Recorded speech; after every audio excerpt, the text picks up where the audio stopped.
अस्सलाम वालेकुम dear students, open your geography books. आज हमने अपने लॉन्ग क्वेश्चन नंबर 3 का रिमेनिंग पार्ट पढ़ना है। कल उसके अंदर हमने पढ़ा था क्लासिफिकेशन ऑफ रॉक्स को क्लासीफाई किया था, उनकी जितनी भी टाइप्स हैं और उनकी नेक्स्ट जितनी भी सब टाइप्स हैं उनको हमने डिस्कस किया था। आज हमने लिखना है right a detail note on metamorphic rocks के मेटामॉर्फिक रॉक्स कौन सी होती हैं।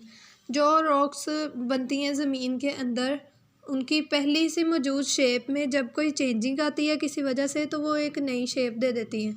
पहले जिस हालत में वो मौजूद होती हैं किसी तब्दीली की वजह से, जैसे कि टेम्परेचर या प्रेशर बढ़ने या कम होने की वजह से उनकी शेप चेंज हो जाती है। तो वो जो पहले से मौजूदा रॉक्स में से नई रॉक्स बनती हैं, उन रॉक्स को कहते हैं हम मेटामॉर्फिक रॉक्स।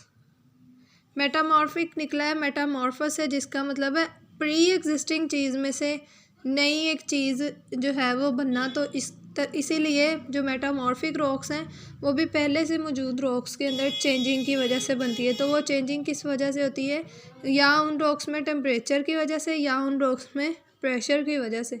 टेम्परेचर और प्रेशर किस तरह से प्रोड्यूस होता है रॉक्स में? जब हमने पढ़ा था ज़मीन के अंदर या रॉक्स के अंदर जो मोल्टन मैटर होता है जिसको हम मैग्मा कहते हैं, जब वो अभी पिघल स्टार्ट होता है गर्म होना, तो वो वहाँ पे टेम्परेचर बढ़ाता है, जिसकी वजह से उन चट्टानों के अंदर उनकी शेप के अंदर ना दरारें पैदा होना शुरू होती हैं। उन दरारों की वजह से उनकी शेप चेंज हो जाती है, या वो एक दूसरे से दूर हो जाती हैं तो भी उनकी शेप चेंज हो जाती है। तो वो एक नई शेप देती हैं जिसको हम कहते हैं मेटामॉर्फिक रॉक्स। अब वो जब चट्टानें एक दूसरे से दूर हुई हैं टेम्परेचर ज़्यादा होने की वजह से, या उनके अंदर ऐसे दरारें पैदा हुई हैं, तो वो एक दूसरे से गैप पे आ गई हैं और दूसरे पार्ट पे उन्होंने फोर्स लगाई या प्रेशर लगाया।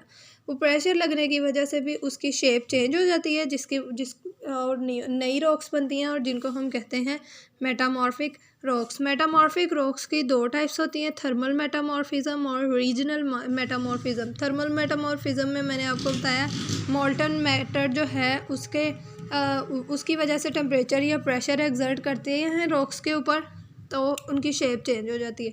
और जो रीजनल मेटामॉर्फिज्म है उसके अंदर क्या होता है, ज़मीन के अंदर ज़लज़ले वगैरह आने की वजह से उनकी जो अंदर मौजूद चट्टानें होती हैं ना, वो बहुत ज़्यादा बारीक हो जाती हैं और अंदर को धकेली जाती हैं। बहुत ज़्यादा वो पतली हो जाती हैं, सख्त हो जाती हैं और अंदर को ज़मीन के अंदर को धकेली जाती हैं, जिनको हम कहते हैं रीजनल मेटामॉर्फिज्म। ये हमारा जो लॉन्ग क्वेश्चन नंबर 3 था उसका रिमेनिंग पार्ट था। इसको आपने अच्छे से याद करना है, ये नोट्स के ऊपर से, और लिखना भी है।